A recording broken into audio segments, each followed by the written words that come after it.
چرا یک زمان حال اینو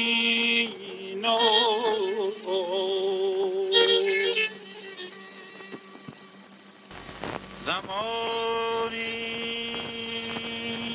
نگر عالم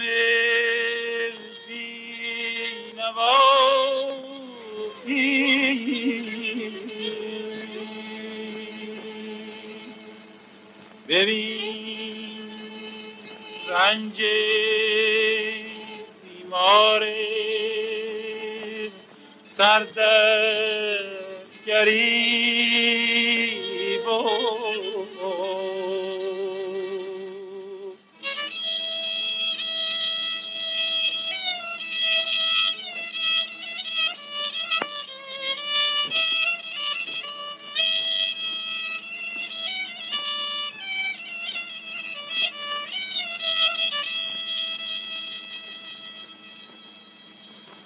حبیب من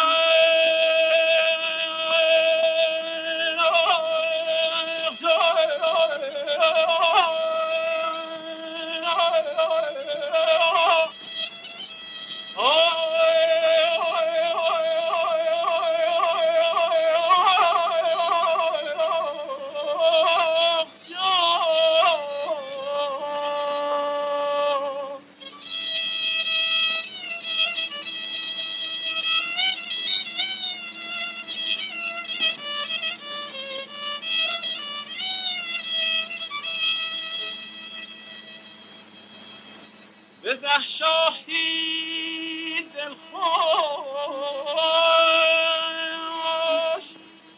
در این پهن گیتی ولی کورا دور از دو چشم فروزان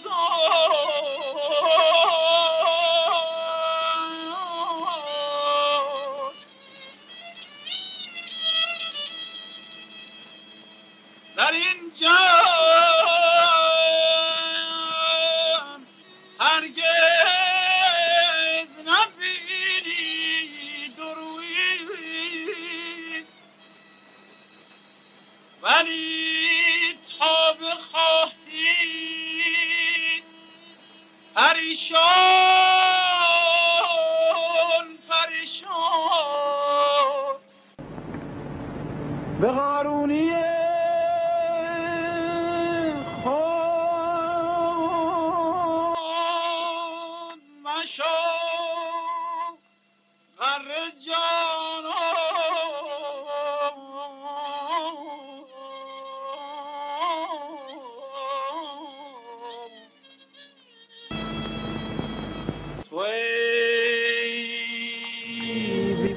خبر از گدایان تهران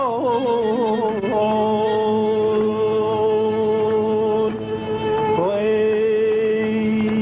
بی خبر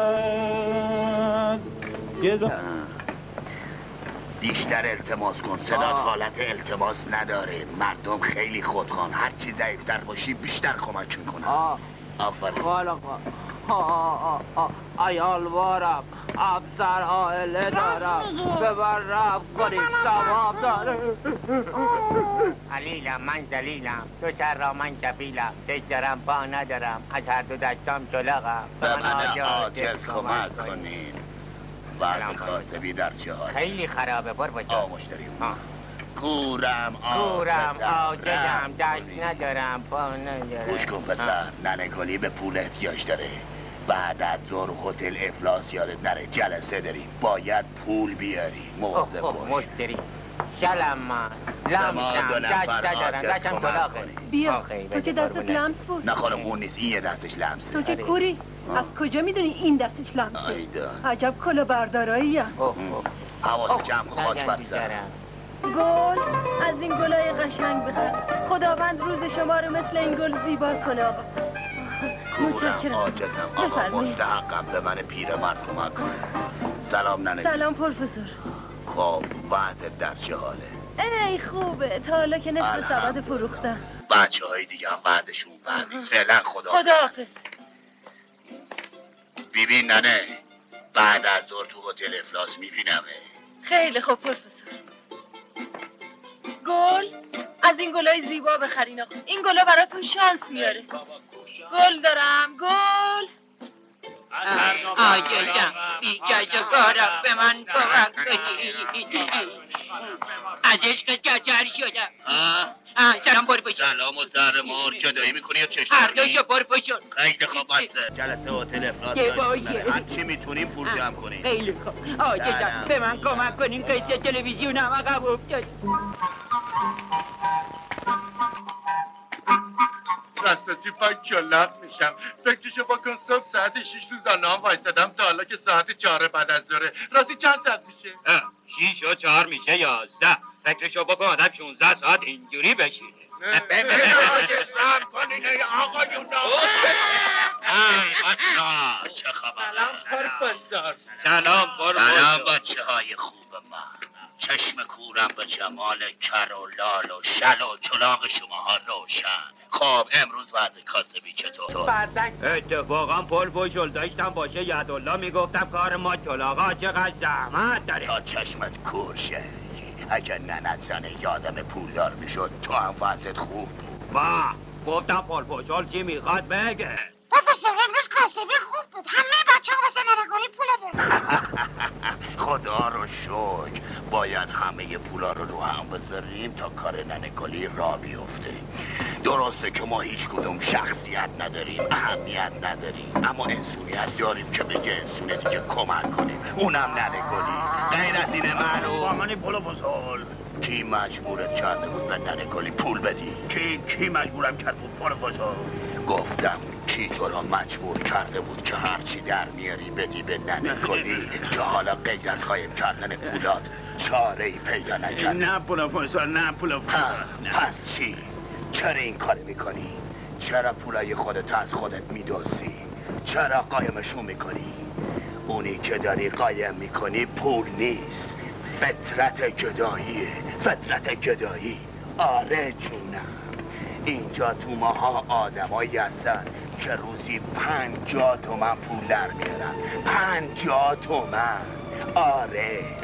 اما با 4-5 زار نون و پنیر ظهر و شب میسازن و باقیشو میبرن میدن به ننه.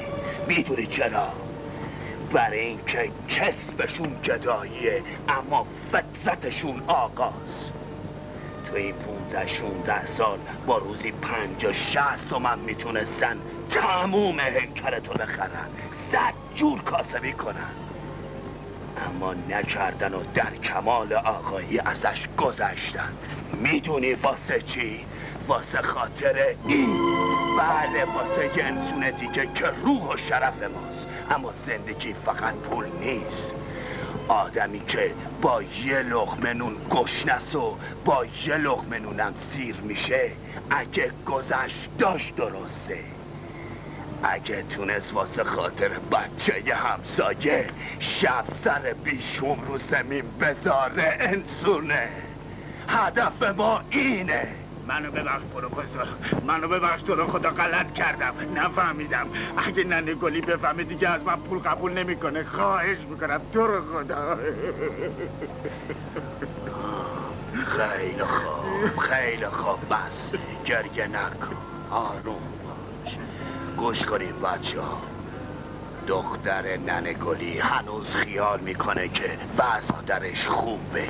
به همین جهت برای جشن تولد خودش از ننش یه پالتوی پوست خواست. پالتوی پوست پروفسور؟ آره، پالتوی پوست. اونم پوست گرون قیمت ایرونی، پوست بره. ایداد بیداد. نمیتونم این یکی رو دیگه چی کار کنم. پروفسور ننگالی اومده. زنده باد ننگالی. سلام بچه های عزیز. خدا به همه شما سلامتی بده. سلام. خیلی خوب بچه ها بشینیم ببینم بابا جون. بشین، همه تون بشین. خب دوستان من گوش کنید. کاغذ نسیم دخترم اومده. چشت روشن. نسیم خوشگل خودم. خوش و خوب و سلامته. نوشته به همه دوستان مهربونی که اینطوری تو هر کاغذی از محبتاشون صحبت میکنی یکی یکی سلام برسون. به خیال اون شما همتون اعیون و ثروتمندی. نه جون دیگه قرار نبود گریه کنی، دیگه قرار نبود جگر ما رو خون کنی. نه اون خیال میکنه هر شب جلوی قصر مادرش 50 تا ماشین منتظر مهمونا، اما دیگه نمیدونه. نه جون گریه نبود. هممون تصمیم گرفتیم که پالتوی پوستش هم بخریم. مگه نه پروفسور؟ چی؟ پالتوی پوست. بله میخرید؟ آره میخرید. آره نه جون میخریم. پوست بره که چیزی نیست، پوست گاو هم باشه میخریم. زنده باد نانه گلی.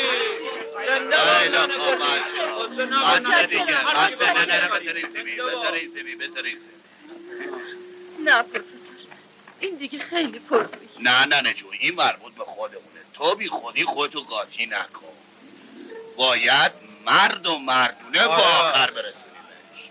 خب ننه گلی کاغذ پاکت چاپی با خودت آوردی یا نه؟ آره آوردم ننه. آره بیچاره دخترم خیال میکنه مادرش تو هتل هیلتون زندگی میکنه. هتل هیلتون. اما در هیچ هتلی تو این دنیا این همه انسانیت و گذشت که تو شماها هست وجود نداره. گریه نکن، گریه نکن.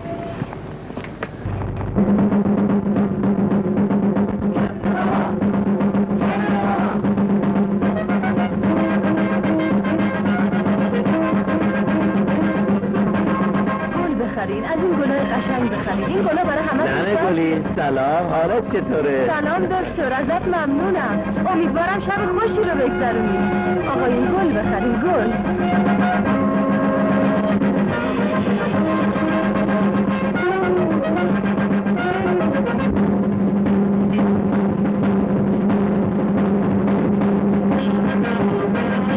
مهندس از حسین خبری نیست. ایشون تاکید دیری نکرده، هرچی باشه پیداش میشه. آقایون تو رو خدا یه گل بخرید. این گلا برای همتون شانس میاره. یکی مگه نگفتم تو این کافه نه یه گل بفروش. یالا برو بیرون. ولکن بی انصاف. برو بیرون یالا بیارم. بلش کن چیکارش داری؟ حسین آقا رئیس قدمن کردن نیاد اینجا گل بفروش. به تو مربوط نیست، برو پی کارت. من خودم جواب رئیسو میدم. آخه حسین آقا گفتم برو تا چونتو خورد نکرده. حالت چطوره ننه؟ از مرحمتت ننه جان. یه دونه اون گلای خوش شانست بری ببینم. امیدوارم این گلای من همیشه برات شانس بیاره. بیا. بله قربونتون ننه. بیا این 5 تومنم داشته باش. برو ببینم. خدایا حسین رو حفظ کن واسه رفقا.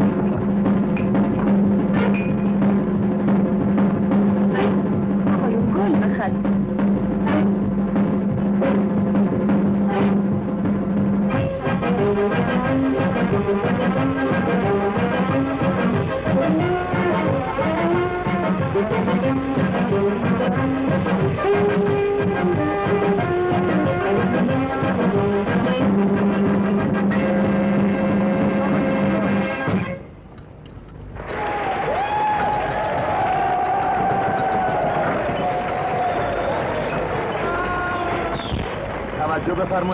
توجه بفرمایید.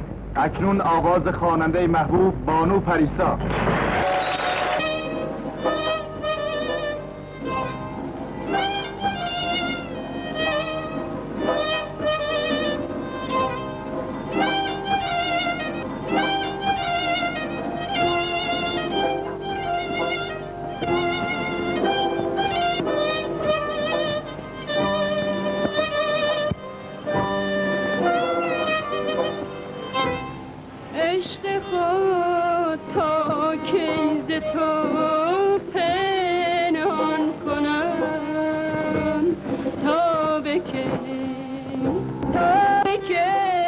فریاد از این هجران کنم. رفتی و عشق تو فراموشم شده که شده یاری دگر جز تو فراموشم شده که شده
مثل این که این بیچاره خیلی ناراحت. آره حسین آقا چه باقودی هم کرده. آره به کارم از وزن. برو بابا.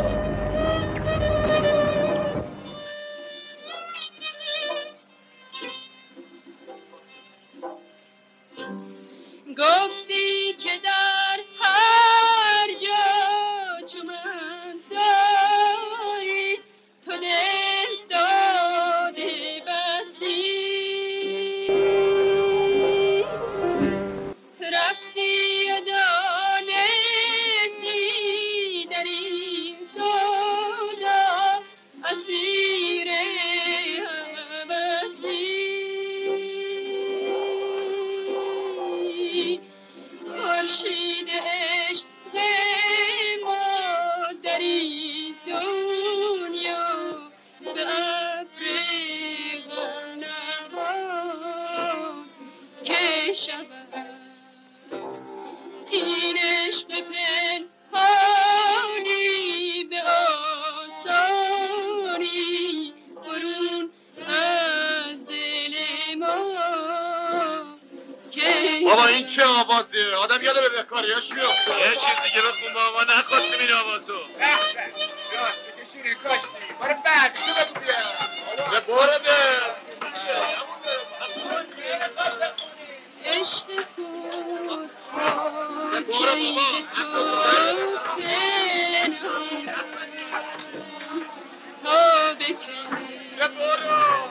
تا به کی فریاد از این هجران کنم رفتی و عشق تو فراموشم شده که شده یاری دگر جز تو فراموشم شده که شده برو بگو بعدت بیا. آقایون خواهش میکنم ساکت برو بابا خوش باشه. خوش باشیم ولی ساکت هم باشیم. مثلا اگه ساکت نباشیم چی میشه آقا؟ شما امشب اومدین تو این کافه که خوش بگذرونین. بهتره که دنبال دردسر نگردین. نه چه؟ بودو مهندس حسین دعواش چی دعوا نکردیم؟ رفت بیاد مهندس خیرم شد آقا یاد نفس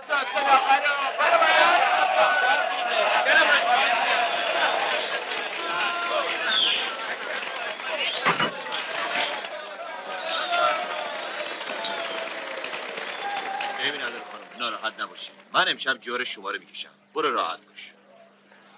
بذار الان شادت میکنم دوباره یادت میکنم رقص به این با نمکی دلم میخواد به من بگی ماشالله ماشالله ماشالله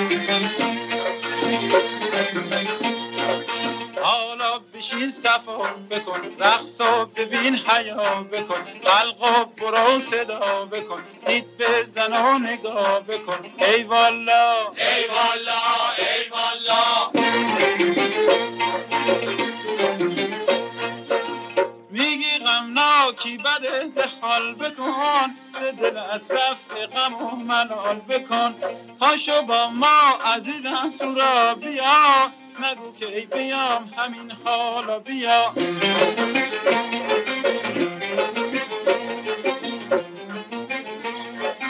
از تو میپرسم بگو ای آشنا احساس کو؟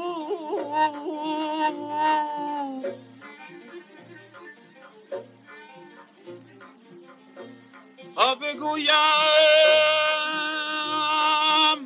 شرح غمهای درونم مو به مو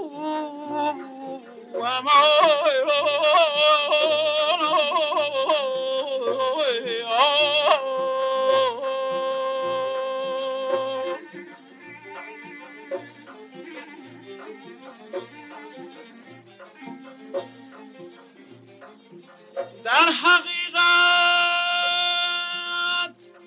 آدمی باید شدن ای دوستان،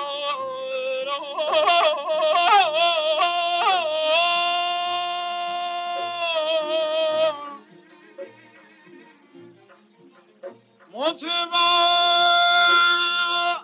این نکته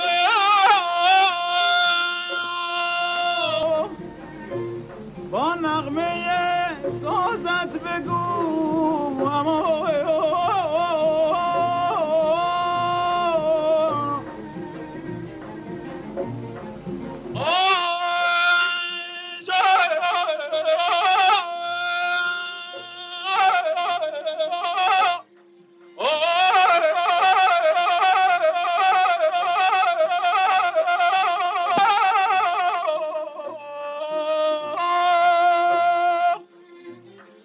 امان امان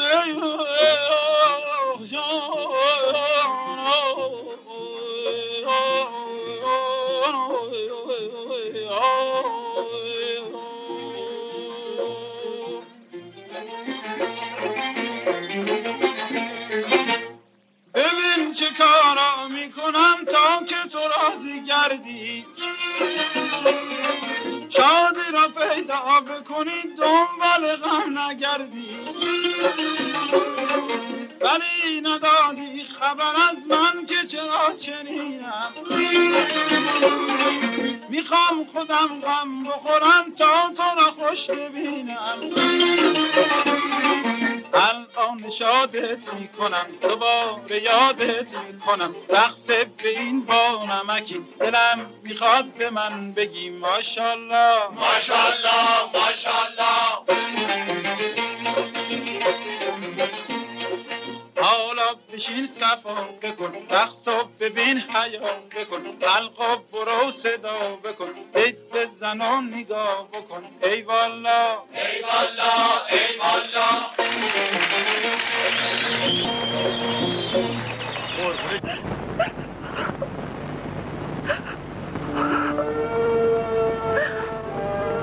از شما متشکرم.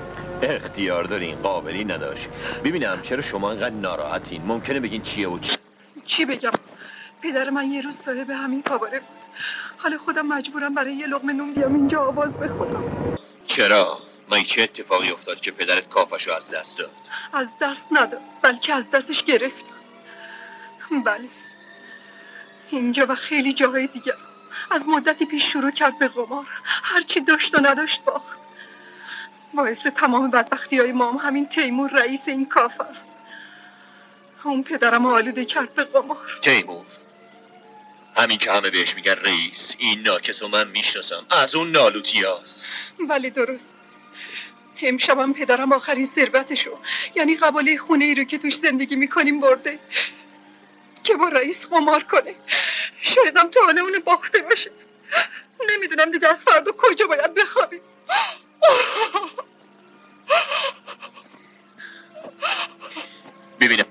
میتونیم منو ببری اونجا پیش رئیس؟ برای چی؟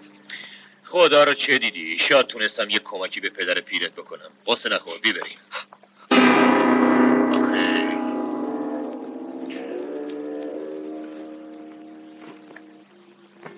خب تا حالا 3 دنگ از خونه رو باختی پیرمرد. سر 3 دنگ دیگهش بازی میکنیم آقای رئیس باشه؟ خیلی خب محمود ورقا رو بر بزن. تو هم یه چک مطابق قیمت خونت بنویس. اگه باختی فردا که تو محضر خونه رو به اسم من کردی چکتو بهت پس میدم. خوبه؟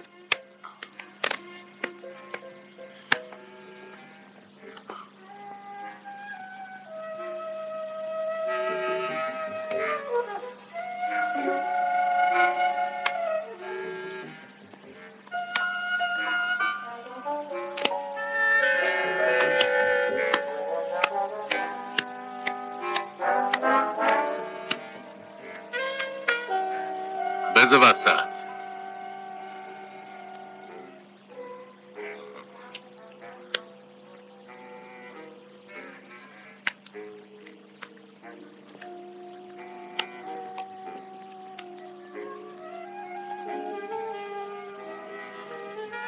دو کارت. منم 2 کارت. تو این پس تو چه خبری دوکی تو؟ نمیدونم. پدر بلند شو پدر، بازی نکن. بسته دیگه، اگه این خونه هم ببازی دیگه کجا زندگی کنیم؟ بلند شو. برو کنار ولم کن. رست. بله دیدم. فول شاه. فول آس. خدای من. نابود شدی. بلند شو پیرمرد، بلند شو دیگه بسه. آخه تو که زورت به اینا نمیرسه بنده خدا. فولیاس چیه دوکی تو؟ به نظر همون فورکس مهندس. خیلی فهمی شدی. بیا بریم پدر. اما کجا بریم؟ ما که همه چیزمون از دست دادیم. بذار یک کمی بشینه حالش جا بیاد. آخه بدبخت یخته احتیاج به استراحت داره. خب بازم که گل شانس به دستت داری حسین آقا. آره امشبم میخوام ازت ببرم. خب ببر، ما که حرفی نداریم. تو که هرچی بده کار بودی دیشب بردی. حالا میخوای بازی کنی باید پول رو کنی. اینم پول. چقدره؟ 350 تومن. با 350 تومن بازی نمی کنم. دکتر چقدر پول داری؟ 230 تومن دارم. بدش بیا من. این 220 اینم 10. مهندس تو چقدر ما داری؟ یه 200 چوقی داریم فدای سرت میکنیم. بفرم. خب میشه حدود 700 تومن. یه دست میزنیم 6 و 7 بده. باشه. دوکی تو قیافه شنیده اون هنکه بود نی؟ تو مهندسی از ما میپرسی؟ خب دیگه صلاح و مصلحت کردیم از شما بپرسیم. چرا اینقدر لپتش میده؟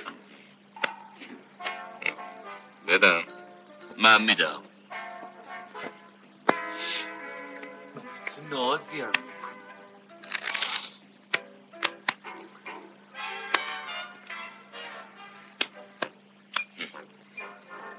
بانکو رد کن.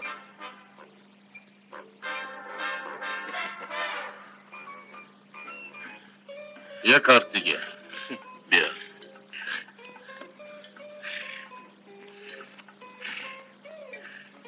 برو باز خودت. گفت بره واسه خودی دوستین آقا.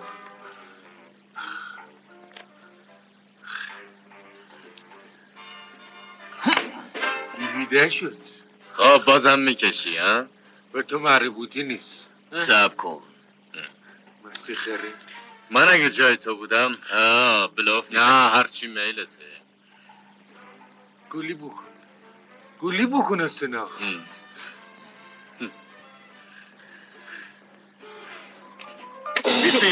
جونم حسینی زنده با. زهر مار گلت. بگیر. چقدر اگه بازم گرمی. بخوای بانک بذاری میتونی. علی بطی که میذاره این آخ. حسین آقا بذار. بانک 1000. 1000 خوبه. یه کارت بده 200. نه رئیس چون آبرونو برد بیشتر بخون. 200 که پول نی بابا. چشم حسین آقا بیشتر میخونم. بانکو بده. یادت باشه 3 کارت گرفتی یا؟ آره 3 کارت گرفتم.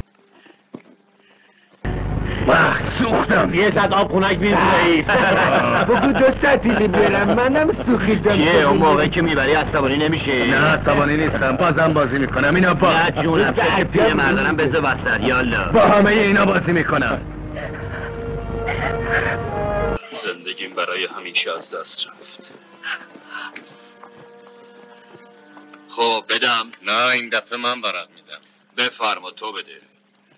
آره بابا بزد آقای فرار میکنن که بودن. باید یه دست بیشتر بازی نمی کنی.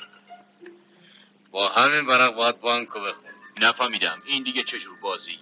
نمیخوای بازی نکن. باشه بانکو. حسین آقا بازی نکن پاشو پولا رو بردار بری. تو دیگه خفه خون بگیر. چی؟ مواظب زبونت باشی کارگر تو نیست. درست حرف بزن ولی دستم بی تربیت میشه. ولی تپه شدی یا خریب همت بکنی؟ بده به من بانکو. نه چه تعریفی بزنه. میشه مثل بچه آدم بازی که با پولیتی بباز.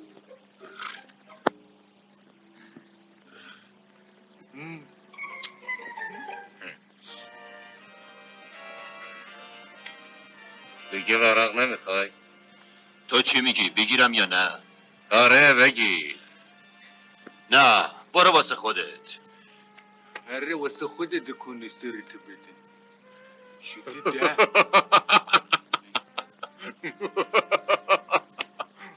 شده 12.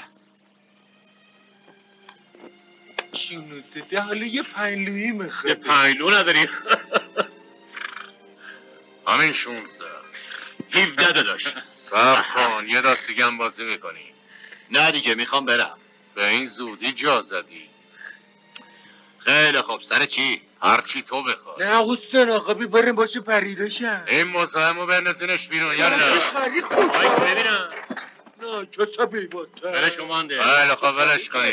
خب بازی میکنی یا نه؟ آره چک و همه پولا رو میذارم سر خونه و 3 دون کاباره بازی میکنی. به کاباره چه کار داری؟ پولی بازی میکنی؟ نه تو همه این خونه و کاباره رو تو قمار از این پیرمرد بدبخت بیچاره بردی. اگه قرار باشه ببازی باید همونا رو به من ببازی. آره باشه قبول دارم.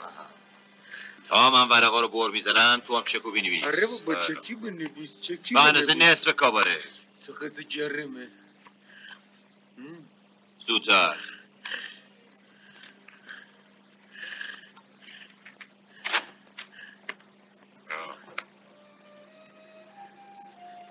تو رو خدا دیگه مواظب باش. بده من ورقا رو. بهش بده ببینم چه غلطی میکنه. خیلی خوب بگی.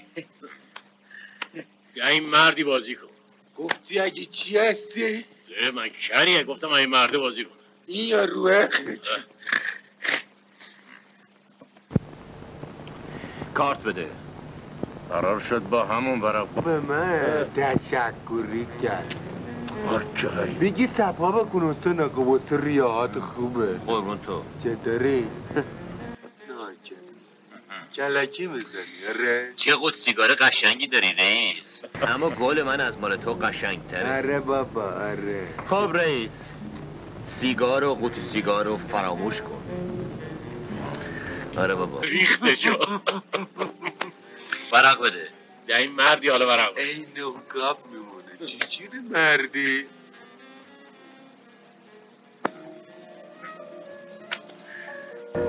چیه؟ چرا ترش کردی؟ دیگه ورق نمیخوای؟ چرا یک دیگه بده. شد 3 تا. ولی ماش نخواستم. چی خواست به یارو حرف بزنه؟ برو باز خودت. یعنی برو گم شو با تو خودت. اوخ شد 13. یه 8 لو بکشم. به شد 16 است رئیس. یه 5 لویی میخواد. بابا مهندس 21 دیگه 5 لو نداره. نمیکشی. من این جای تو بودم نمیکشیدم واسه اینکه تا اینجا بردی. ساکت باش. خفی خونی بگه. میل خودته.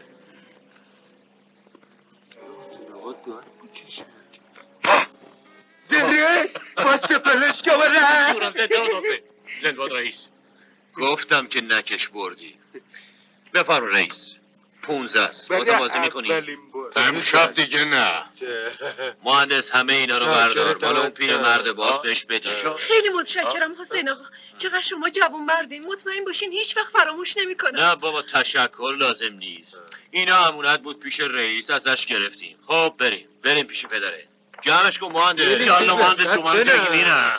درباره آقای رئیس آمد پیدا کنیم. خدا برکت بده. یالا مهندس. خدا باره ساختمون درباره روی لاکت از شما. وایس مهندس من خبردارم بیا. با اجازه. خب پیش بنداره. برو بریم. پدر ما دوباره صاحب خونه زندگیمون شدیم. حسین آقا اونا رو برد و به ما پس داد. پدر با تو هم. پدر. خدا بیا مرزد. عجب روزه. خیلی خب بس هرچی خدا بخواد همون میشه. بلش ناراحت نباش. خدا کریم.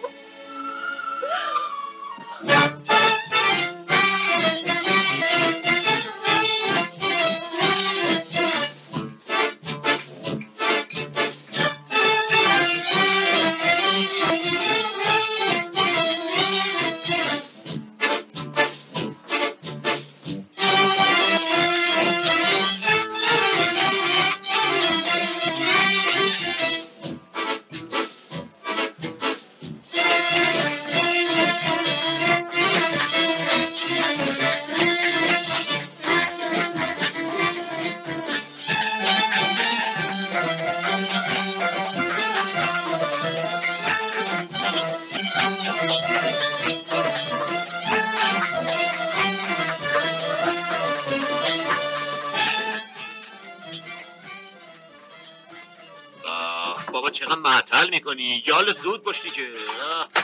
نه بابا، آدمی که صاحب همه چی میشه صاحب جذبه هم میشه. بیارش بالا. چشم، اما هنوز صاحب همه چی نشدم ولی میشم. او گوشت تنمو کردی. عیبی نداره، عوضش جاشون ماچ میکنم. پریسا خانم ببخشید معذرت میخوام سرزده وارد شدم. بابا این مردم کافر رو ریختم به هم. زود باشین دیگه. خیلی خوب اومدم.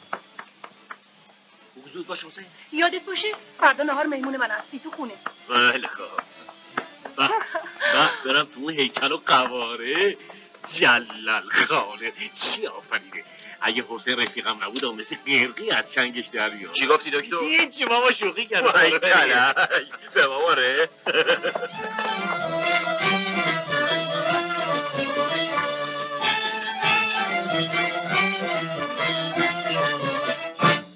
میرود دامن کشان که از اون نشان بر جا نماند. دل من با غم نشاند از خود براند که مرا بیگم.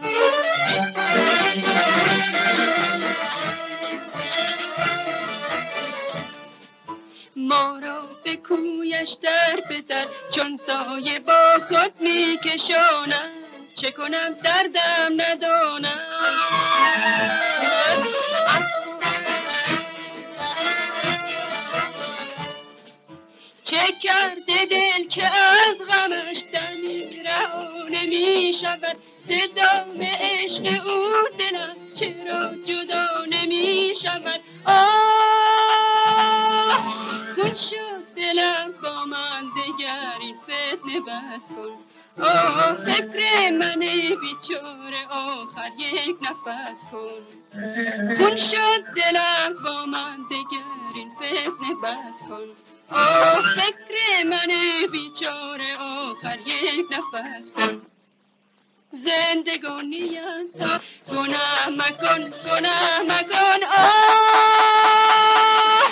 خون شد دلم با من دگر بس کن. فکر من بیچاره آخر یک نفس کن.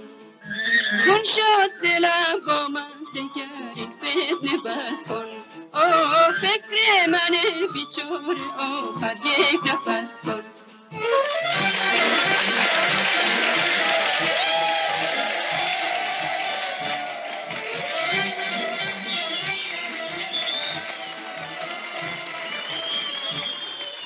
چه کرده دل که از غمش دمی رها نمی را جدا نمی شود آه خون شد دلم با من دگر این فتنه بس کن آه فکر آخر یک دلم با من دگر این فتنه بس کن آه فکر من بیچاره آخر یک نفس کن.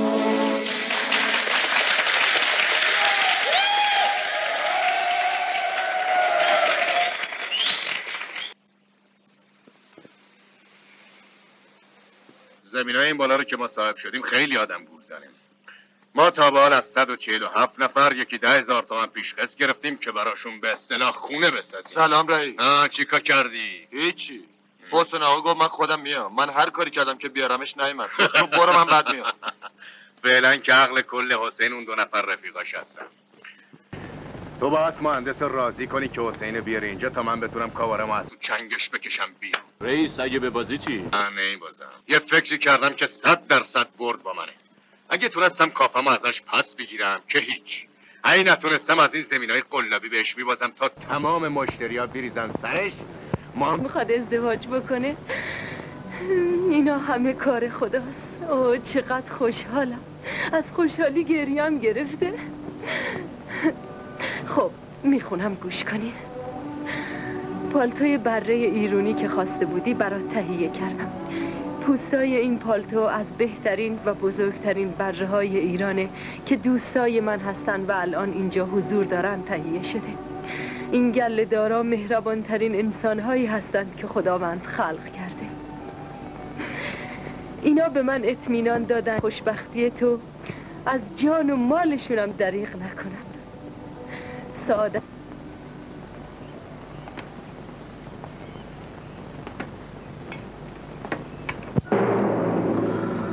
چیه ننه؟ چی نوشته؟ برا ما بخون. میخواد بیاد اینجا.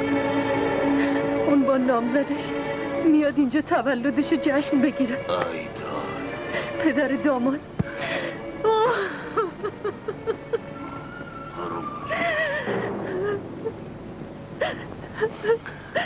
از من پدرشم میخواد بیاد اینجا دخترم رو خواستگاری کنه.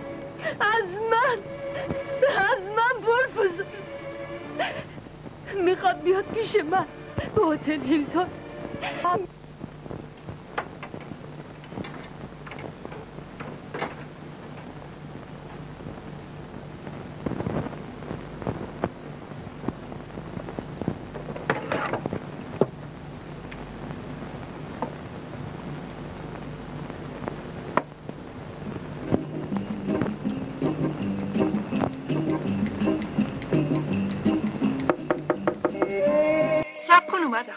سلام علیکم خوشگل من.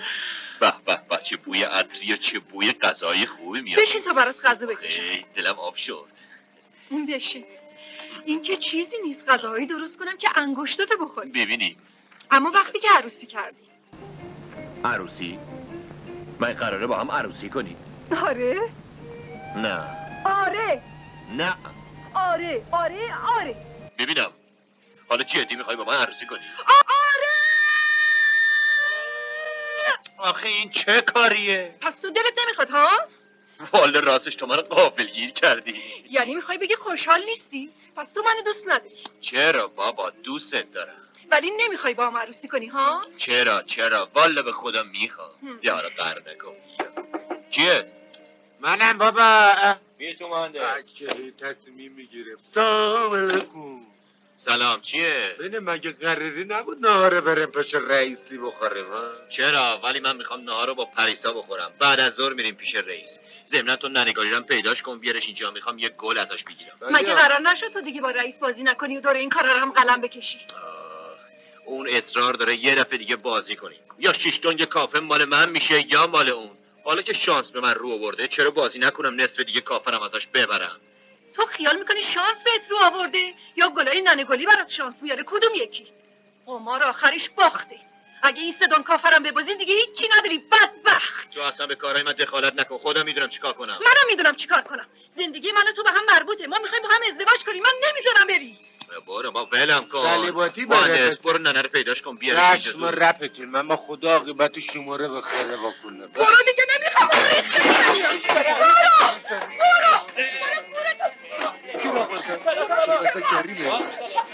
گوش کن آخه لازمه که تکلیف من با رئیس معلوم بشه جانمی جان آره جان شد منم هر کاری دلم بخواد میکنم خیلی خوب میرم تو کافه باش قرار گذاشتم از همه حرفت بهانه زیر سرت بلند شده آره بهانه اون امروز برای تمرین میاد اینجا منم باش عروسی که این دو با هم ریختی سرشو میبرم سر تو رو میبرم یادت رسیده زنه اون بیارم زنه میشی نازنینم پاره شد بگو نومزدجونه واسه بخره میخره دست برم میخره من به تو حق نمیدم با اون عروسی کنی میفهمی؟ آره برای اینکه شبیه بدبختی های قمارباز لات باشم وای مهرجان به چه عاشق دل خسته ای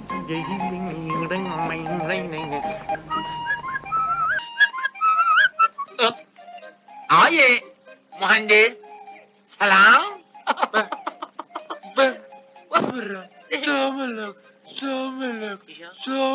روب کرده من میخواستم برای پریسا خانوم گل ببرم تو اتاقشون دستیتی برای غذا خوب موقعی اومدی برو تو بهش بده برو بهش بده تشکر میکنم تشکر قربون تو عشق من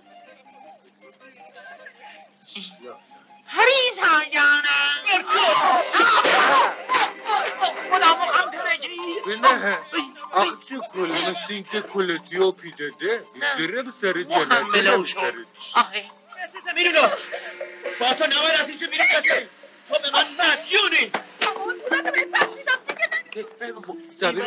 صبری بکن گلهای مرهم برو گلیت پرپرش حالا برو گلیت بده چشم حالا برو گلیت بده من بخوای بدن حالا برو گلیت بده حالا برو گلیت بده بیا پریسا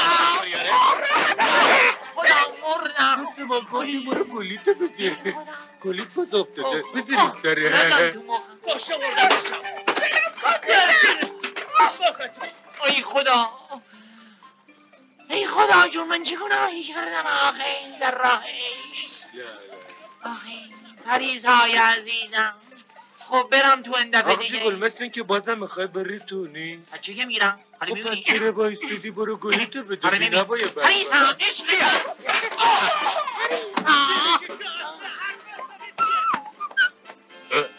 مهندس این کی اینجا بلو شده؟ عاشق بیقرر پریسا از عشق اون بلند شو پریسا بابا بلند شو برو پیکارت یالا میزنی تو کلم مهندس تمام خیابونا رو زیر رو کردم ننگلی رو پیدا نکردم مثل که نون شده و سگ خورده داشت حالا باید به استانها خبر بدم کجاست؟ دوکیزو اگه این دری با بکنی سری در کله جدایی میکنه اما گفتنی بود گفته برو امتحانی بکن زهر ما چرا میزنی تو آبگاه پشت اتاق عشقم هم نمیتونم عکسه بکنم بیمزده سینیورو چی وضعیه مهندس بیا بیا بابا گلیت بگی بده من گلهای مریم همه پرپر شده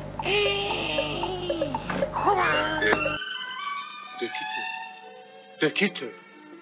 دکیتو چه خبرته بابا؟ من جوابم بده دکیتو اینجا هیچ شباهتی به جای شلوغی پلوغی نداره مثل اینه که مثل اینکه داشتن خونه تکونی میکنه آی نره غلا بسم الله الرحمن مگه بلد نیستین در بزنین و بعد بیاین تو ببخشید که صلح آرامشتون رو به هم زدم میخواستم بگم هر چی گشتم ننگالی رو پیداش نکردم بلنش یه شلوار واسه من بیار. به من چه؟ برو خودت از تو کمد بردار. گفتم یه شلوار واسه من بیار. این ریختت هم درست کن، مردم واسه حرف در میارن بده. راست میگی توی خدا خاک به سرم. شلوارم رو بهت بدم. نفهمیدم. گفتی ننگلی رو پیداش نکردی. نه پیدا نکردم. نه تنها ننگلی رو پیداش نکردم، بلکه هیچ کدوم از گداها رو پیدا نکردم. مثل اینکه همشون آب شدن رفتن به زمین. به هتل افلاس هم سری زدی. نه مهندس هتل افلاس نرفتم. باید بر ترتیبی شده پیداش کنیم. تا من از اون گل نگیرم جرأت این که برم با رئیس بازی کنم و ندارم. تو جرأت هیچ کاری رو نداری بدون گل ننگلی. بگی اینم لباسات. راست میگی، جرأت هیچ کاری رو ندارم. باید اونو حتما پیداش کنم. تو هم لباساتو عوض کن بریم. نمیذارم با این جیگولو اینجا تنها بمونی. زود باش.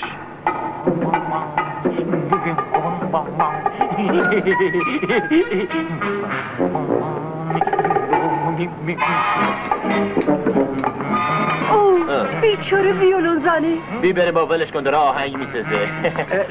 آخه بابا این حالش بده. نه بابا هنرمندا هرچی وضعشون بدتر باشه کار هنریشون بهتر میشه. مهندس بابا بالاش بریم کار زندگی داریم. نه دکتر توی برو تفلکی گناهی داره برسونمش به دکتر آخه سوزمانش به همین بابا من رفتم پای صابونده جمع. ریزش کن. بالاخره اومدی. منم عقلم قرد نمیده. بیچاره پیرزن. ای داد. اگه تا یه هفته نتونه کاری بکنه خودشو میکشه. خودش اینو به من گفت. ننه گلی اینجاست؟ چه خوب به موقع رسیدی حسین آقا.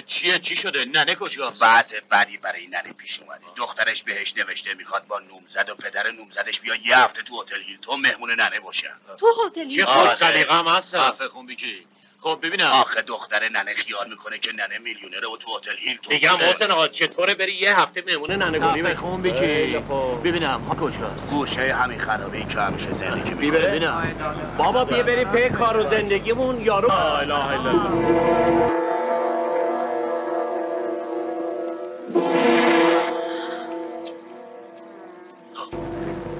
الله. ننه گلی چرا داری عرق میخوری؟ مگه نمیدونی این لعنتی واسه تو بده؟ چرا میخوری؟ دخترش اینه. آره خیلی قشنگه. بده به من دخترم رو پس بده. این دختر منه میخواد بیاد پیش من تو هتل هیلتون. همینجا میخواد نامزدشو با پدر میلیونرشو بیاره به من معرفی کنه. به من به ننه گلی گدا. دخترم میخواد بیاد. خیلی خوب بس دیگه ننه گلی. وقتی اونا اومدن اینجا تو هم خودتون نشون ندادی خیال میکنن رفتی مسافرت برمیگردن میرن دیگه. دخترم از خجالت دق میکنه. آبروش میره. آبروش نمیره. دست این کاراتم وردار. آدم وقتی نداره مجبور نیست تو هتل گرون قیمت از کسی پذیرایی بکنه. پاشو ببینم سبد گلات کجاست. بیا این 100 تومنم بگی سر صورتو مرتب کن یه پیرنم از خودت بخر. سبد گل کجاست؟ کجاست؟ اینا که پلاسیده شدن. خب این یکیش بد نیست.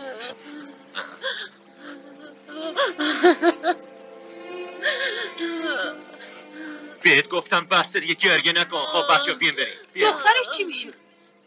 به من چی میشه؟ میخوای چی کارش کنم؟ بگو من چی کار کنم؟ تا روزی که دخترش برسه حتما دیوونه میشه. نه بابا حالا مسته تا فردا صبح چی میاد؟ یکی به من بگه حالا من چی کار کنم؟ چجوری برای دخترم آبرو بخرم؟ اون آرزو داره مادرشو با یه وضع خوبی ببینه. پیرزنی بیچاره. پس چرا وایسادین؟ بیان بریم دیگه. من که میفهمم این پسر دلش از سنگه. بیبریم. مگه نمیفهمیم بیان دیگه. اومدی. یالا راه بیفتیم بریم. پس من چی کار بکنم؟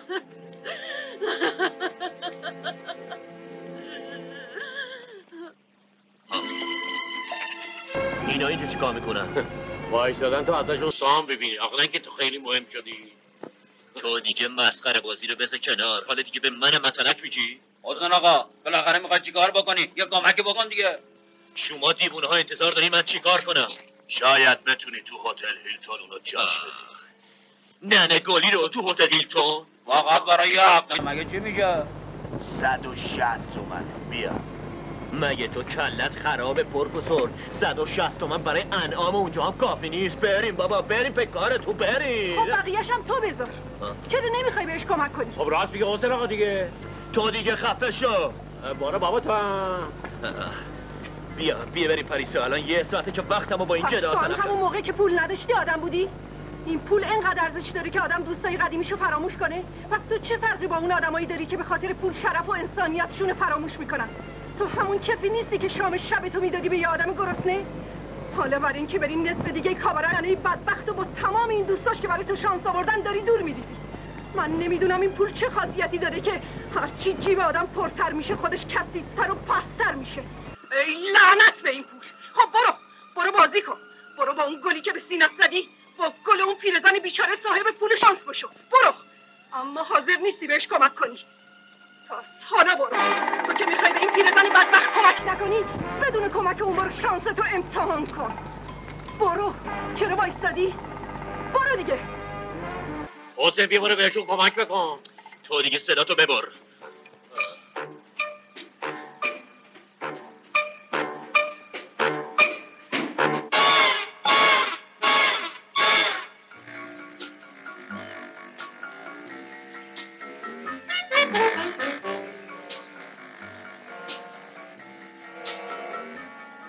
بفرمایید تو. بفرمایید قربان. بفرمایید. باز این میگه قربان. چشم آدم سیه. به به به به. چه لاکردار بیبی چی ساخته. عجب جای شیکی حسین تو نمیری. این عیونا چه ریختی اینجا خوابشون رو بره. میبرید دیگه قربان. بگه تا بیرون اون نکردن یه خود خرقل بزن. آقای کیف کردن. آقای حس کردن. بلند شو خرس گنده خجالت بکش. من اینجا جای تفریحه. پس جای چیه؟ تو خیال میکنی آدمایی که این تو زندگی میکنن غم و غصه دارن؟ غصه مال ما فقیر فقراست حسین. اینجا جای عیش و تفریح و خوشگذرونیه. آدمای پول دارن که غم و غصه ندارن. چرا قربان یه قصه دارن. چیکار کنن که پولدارتر بشن؟ بله درسته. مثل حسین که نزدیک بود به این مرض معتاد بشه. عشق به پول مثل اعتیاد به هروئینه. آدم دلش میخواد هر روز زیادترش کنی. آره درسته. بازن ننگولی تشکر کنم که منو متوجه کرد و نذاشت خط سیر خودم خارج بشه. آرایشگرا اومدم. بفرمایید تو. مادمازل ژیژی متخصص در ماساژ از دانشگاه سینشی. خوشبختم.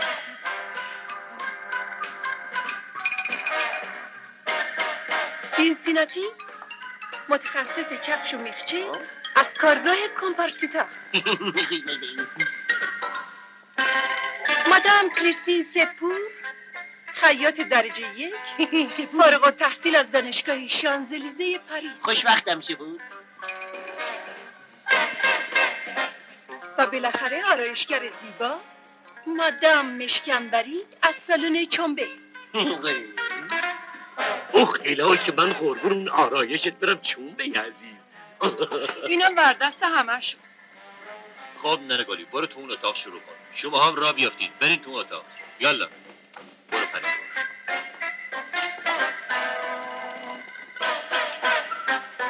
نگاه کن خانم آرایشگاه عزیزم، میگم اگر کمکی چیزی بخوای خودم بیام کمکت کنم. پسر باز که داری شلوغ میکنی بیا از این راه. الان بیا چشم برو بیا. اومدم.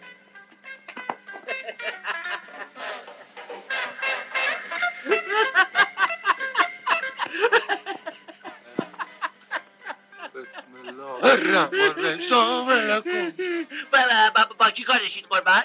عرض میشه با حسین آقا خوش دستی کاری داشتیم قربان. ببخشید عوضی اومدید قربان. اینجا دولت سرای خانم آفاق الدوله است قربان. آفاق؟ آها همون ننگل رو میفرمین قربان. نه خیر اتاق خانومی که امروز اینجا رو اشغال کردن قربان. خب شما بود ببخشین که ننگل اینجا رو آشغال ریخته. آخه اون یه ریز کثیفه. اصلا ممکنه بفرمایید شما اینجا چی کارین قربان؟ من مستخدم هتل هستم قربان. خواهد اون سرت کنن قربان. من باش که خیال کردم این آدم حسابیه. زورت باش برو بگو آسین آقا خوشی دسته بیاد اکبیری قناط گنده. چش قربان. اطاعت قربان. ببخشید گفتید اسمتون چیه قربان؟ بگو مهندس پسقله. چش قربان. صبر کن بنه. بله قربان. اول چند تا تعظیمه به ما بکن تا تلافی تعظیمه های ما در بیاد. بفرمایید قربان. بفرمایید قربان. بفرمایید قربان. بفرمایید قربان. کافیه قربان. اره حالا برو ناکت. اطاعت قربان. برو گم شو. کوفتی ناکت بیمار. دیگه دارن چیکار میکنن؟ نمیدونم والا. یه آقای مهندس بسیار خشن میخوان خدمت برسن قربان. بگو بیا تو. چشم قربان. آهای گنده بیخاصیت. بله قربان. اگه یه دفعه دیگه اومدی تو گفتی قربان بیزن دک و دندت خورد میکنم. من از این کلمه قربان بدم میاد. چشم قربان دیگه نمیگم قربان. یه دقیقه تو گنده یه وایساده ببخشید چشت کوره گنده بکمنی به تو نمیگم به این قدر چشم قربان دیگه نمیگم قربان میگه قربان دوباره گفت دیگه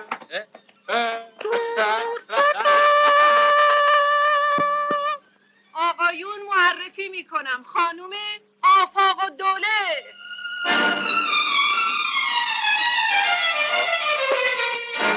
چه؟ ننگالی رو باش سلام علیکم باری کله باش ننگالی رو داره حسین آقا محبت شما رو فراموش نمی کنم. خدا عمرت بده. خدا سایه تو رو از سر من و دخترم کم نکنه. خب تو دیگه با این ریخت و قیافه هر کسی رو که بخوای میتونی گول بزنی. حالا به یه خورده پولم احتیاج داری. بیا دیگه همه چی درست شد. خدا عمرت بده. البته اینه اون لشیگره شکست خورده.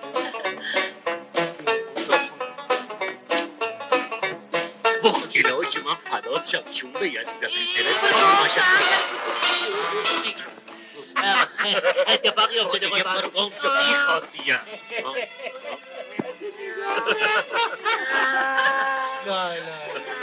تو آخرش زیر دستبای زنا له میشی بلنش خودتو جمع کن که زن نبود آسم و قرنبه بود وقتی داد نقابه خاله تو که رنگ روغنم که زدی حالا دیگه ببریم یارو منتظرته آره بریم کجا؟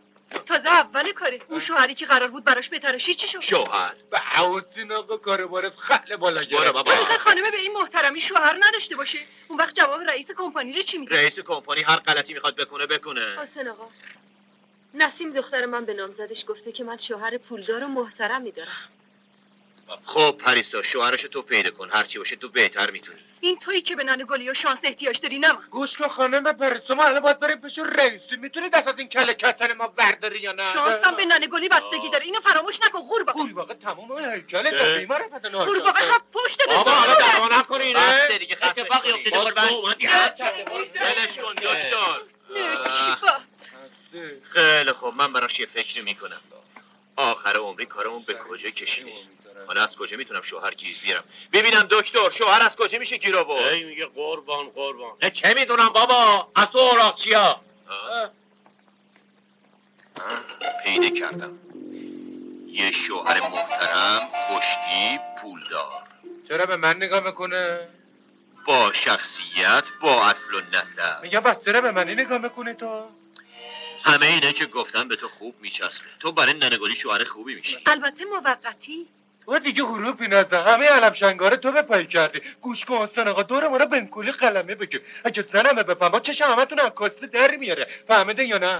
خیلی خوب با خیلی خوب فهمیدیم ما چشامون دوست داریم.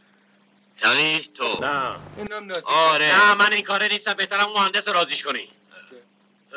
هیچ کس از تو بهتر پیدا نمیشه. مهندس هم میشه راننده تو. لا اله الا الله. راننده اون قوم خیشاتن زن دستی تکل ما برداشته. راست میگه تقی تو قیافت خیلی غلط اندازه. موات سفیده صورتم خیلی متشخصه. خلاصه خیلی آدم عوضی هستی. خب ننگالی ببخشید خانم آفاق و دوله شوهر عزیزتون رو معرفی میکنم آقای بلبل. عجب گیری افتادم. خیلی خوب حالا که همچین شد بگو به افتخار این عروس و دومات عرق بیارم. اوه چه عالی. منم به سهم خودم تبریک عرض میکنم قربان. وای قربان برده کرده بای من خدا نمیتونه بودم. من چاقم بده پوده برم شو. خدا عوضت بده ننه. خدا پشت و پناهت باشه. خدا همیشه برات شانس بیاره. ممنونم ننه. خب خانم پریسا خانم حالا اجازه میدید ما مرخص بشیم؟ مهندس را بیافتریم. بابا بریم خشری نخلص. خودمونیم ننه خیلی خوشگل شدی. متشکرم خانم. آقای رئیس تکلیف ساختمون این خونه ها کی معلوم میشه؟ شما 2 هفته پیش گفتین از همین امروز کار شروع میکنیم. تا امروز 10 روزه که هنوز الان 10 روزه که شروع هنوز تمام نکردی پولایی که دادم پس چطور میشه؟ خانم آقایون توجه کنین نقشه ساختمون ها تموم شده. یک کمی صبر داشته باشین تا مقدمات کار رو فراهم کنیم. به شماها قول میدم تا آخر همین ماه ساختمون ها رو شروع کنیم. این مهندس رو عوض کنین با یه مهندس دیگه که کارش سریعتر و بهتر قرارداد ببندید. من میخوام تا آخر ماه خونه ها رو تحویل بدم. نه خیر، همین الان باید بعدش معلوم بشه. بسیار خوب رئیس، همین الان بعدش معلوم. شماها بفرمایید، خیالتون کاملا راحت باشه. خواهش میکنم بفرمایید. عجب بساطی کردن. پول مردم خوردن و جرنگارم خودم این جهته. ایشالله حرومتون باشه. رئیس خوب سرشونو کلا گذاشتی، اما اگه بفهمم به جای زمینای شمال شهر مسکر آباد بهشون فروختی، اون وقت تکلیف چیه؟ ما هیچ سندی به کسی ندادیم که خونه ها و زمینا اینجاست یا اونجاست. فقط از روی پلاک ثبت ملکشون رو تحویل میگیرن. خب حالیت شد؟ خب حالا بگو ببینم حسین میاد یا نمیاد؟ مهندس قول داده به هر ترتیبی شده حسین آقا رو ورداری یه راست بیاره اینجا. من اول باید 3 دون شرکت رو بهش ببازم تا خیالم راحت بشه، بعد کاباره رو ازش ببرم. خب تاسا و آهنربا رو خوب درست کردی؟ آره رئیس، حاضر باید امتحان کنی. هر وقت تاسا رو بریزی من آهنربا رو میگردونم زیر میز، درست زیر تاس. نمره‌ای که بخوام میاد، یعنی 12. بریم امتحان کنم اینم. یلا بریم رئیس. آره چه که چشم این شرکت آب نمی کنه. آره بالاخره درست مثل این که کارشون خوب گرفته. آره برای همینی که رئیس به کار کافه میرسه. اگه امرو ببرم شما 2 نفر رو شریک میکنم. اگه باخیدی چی؟ یزیدها بالا دنبالم. اومدم بابا. برمخ آی برمخ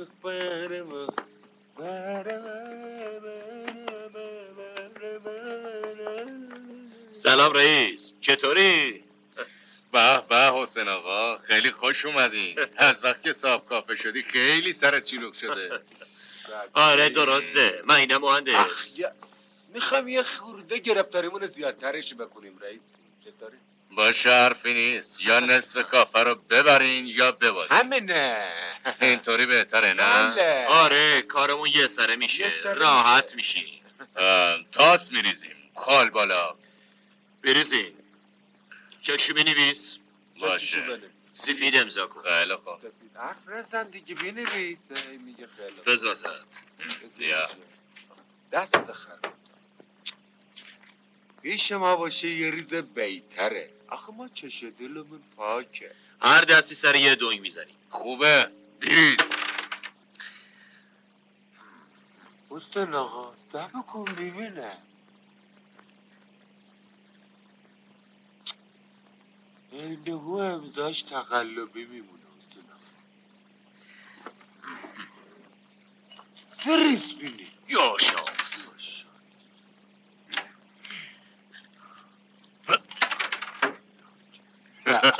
تو بازی ده بیماره پد. یه دونگ شو.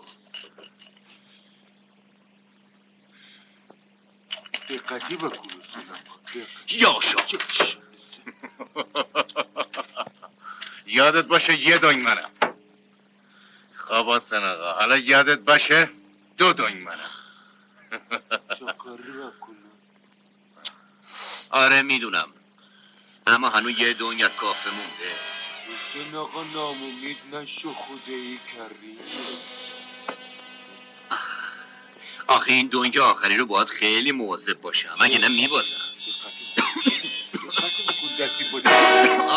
آدم وقتی که میبازه بی خودی سلفش میگیره. الکی تو لوپش میگیره تو بمیری. خب حالا بگی بریز سر دونگ آخر. باشه.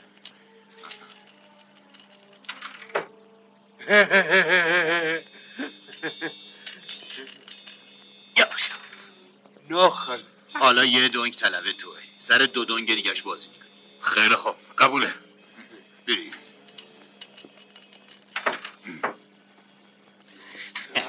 جون جوجر آخر پاییز میشورن. یا شام. رئیس میبازی یا؟ عیبی نداره. باشه، چک سفید چه امضا کنیم؟ حسین آقا باشه بریم و بدبختا منتظره تا باشه بریم. بفرما. بگی بینم. دستی تو درد بکنش. بریزم. بریز ببینم میتونم واسه تو اون زمینه یه گورستون بسازم یا نه. باشه. آره ثابت.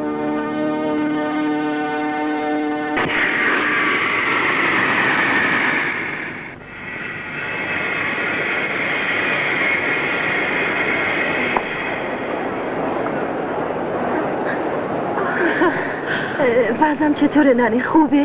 آبرومنده؟ عالیه. اصلا یه خانم واقعی شدی. هنوزم باورم نمیشه که تا چند دقیقه دیگه دختر نازنینم رو بغل میگیرم. حسین آقا اولاغ تو گلو زاییده. چی شده با؟ یاره میبینه اونجا بایستیده. میگم آره نماینده خود اون یارو کنتست اومده یه استقبالش. گوش کن مهندس، هر طوری شده باید یارو رو دشت کنیم وگرنه ممکنه ننه گلی رو ببینه ماهارم بشناسه اون وقت کارمون خراب میشه. چی شده؟ هیچی بابا، شماها برین طرف در گمرک تا کند مراسم گمرکی رو انجام بده. منم کارو تموم کردم. بریم مهندس. نفهمیدم چی رو تموم کردی؟ بعداً میفهمی پریسا خانم.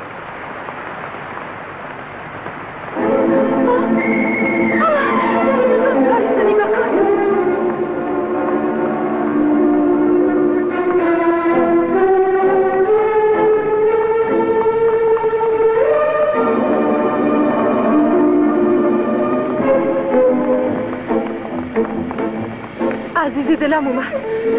اون اولیه. اون دختر منه. اون نسیم منه. نسیم. بیا ننه گلی، باید بریم دم در خروجی. آی مهندس، 2 نفر آلمانی تو این طیاره هستن، باید هر چه زودتر اونا رو ببریم به مریض خونه و الا برای همه خطر داره. چه خطری داره آقا دکتر؟ چه خطری داره؟ به محض اینکه دستشون به دست کسی بخوره فاتحه‌شو خونده است میکشه. فرمودید کی؟ ببخشید آقای دکتر، این آلمانی مگه باز جنگ شروع شد؟ کاش جنگ شروع شده بود خیالمون راحت تر بود. چی شده؟ خواهش میکنم مرا در جریان بگذارید. نمیتونم بگم آقا، مردم وحشت میکنن. آخه خیلی خطاکه، مخصوصا برای کسایی که باشون تماس دارن. خواهش میکنم بگید این آلمانی اسمشون چی هست؟ کنت. آی ماینه گوته، من نماینده شرکت کنت هستم. به من کمک کنید. هی دکتر، خواهش کردم بگید مرضش چیه؟ بله مرضش میدونی شما باید پلنگو بسته باید دور شد و الا کشته شد. رئیس کمپانی آقای کنت. بله، 2 مرض دارن. خیلی هم خطره. مهندس خیلی چیزه، یعنی خیلی. به حیثیتم قسم میخورم بگید. خواهش میکنم بگید. خیلی خوب میگم، اما به کسی نگی. به شرفم قسم میخورم به کسی نگم. شرف کافی نیست. به جان پدرم قسم میخورم. اونم که اصلا اهمیتی نهره. به جان مامانم قسم که به هیچ کس نخواهم. جون ننتم قسم به جان ننم قسم که به هیچ کس نخواهم گفت. مرز خاطر دکتر ما یه قسم دیگه بخور. آخه من نمیدونم چه قسم باید جون عمتم قسم بخور. نه عمه که قابلیتی نه دیگه مهندس، جون عمه‌ش قسم خورده. دکتر حالا دیگه بهش بگو. رئیس کمپانی و پسر شف ووای زرد گرفتن. علتش هم شرقلی خوردن زیاده. ببخشید آقا، شرقلی یعنی عرق و شرقانی میکشت تو خاک سرت میکنه. داغونت میکنه. بیخونت میکنه. بیجونت میکنه. بدبختت میکنه.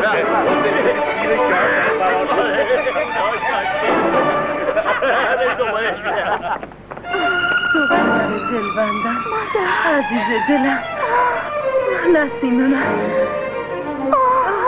چقدر خوشحالم. مادر جون، مادر عزیزم، چه خوشگل شدی. عزیزم، نسیم من، این چند ساله که ندیدمت چقدر بزرگ شدی.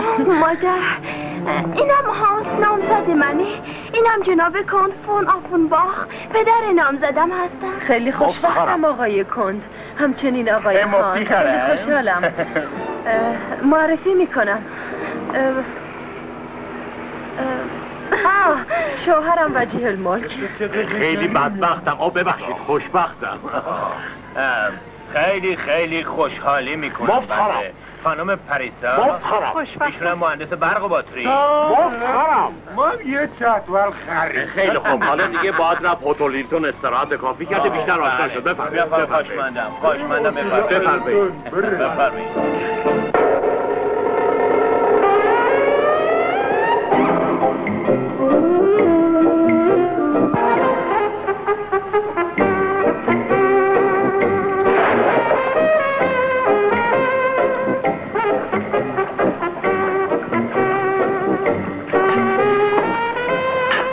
حسین آقا ما اینجاییم. ناکس تو یادش میره.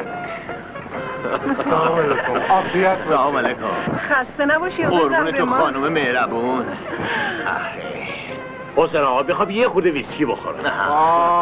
داری بددت میشی دکتر. یه چیزی که همیشه بتونی بخوری. تا داشت حسین رو داریم همیشه ویسکی میزنیم. آره درسته. اما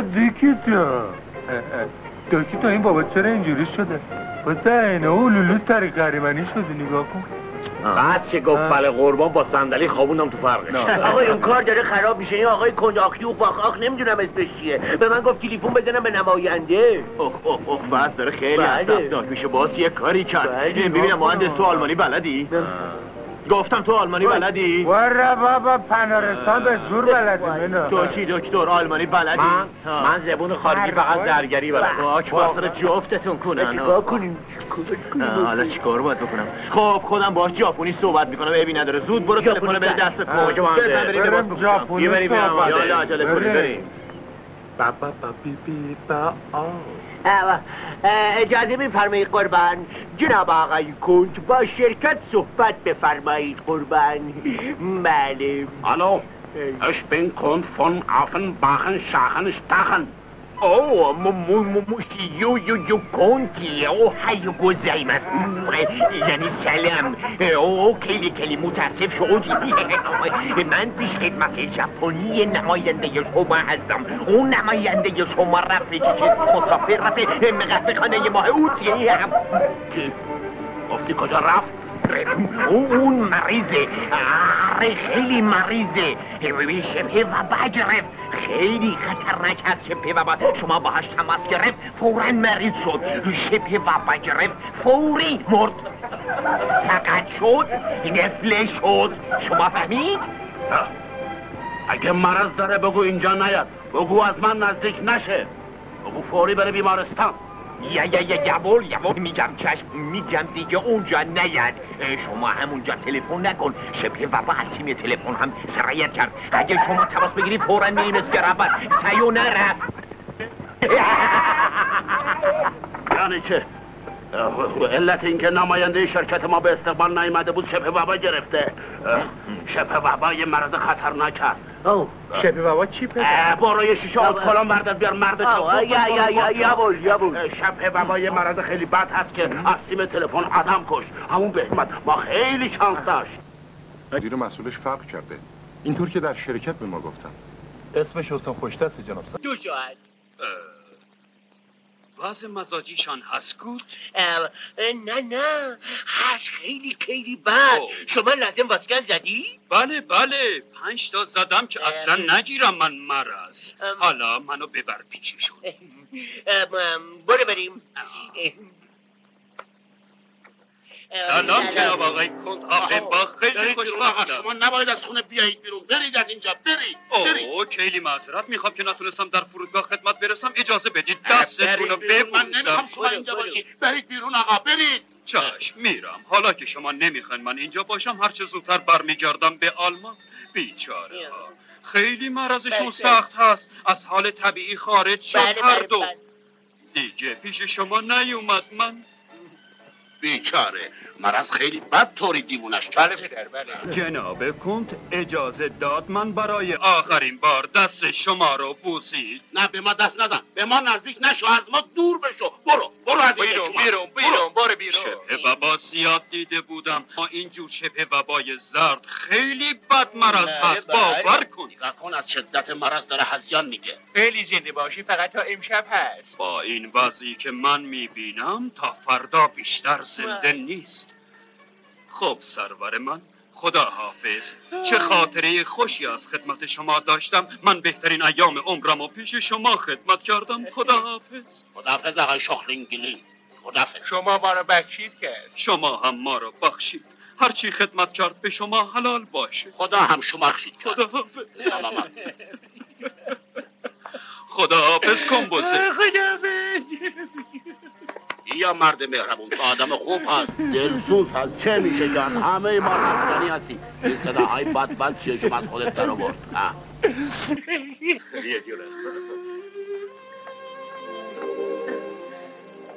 مادام شما تبریک کن. متشکرم.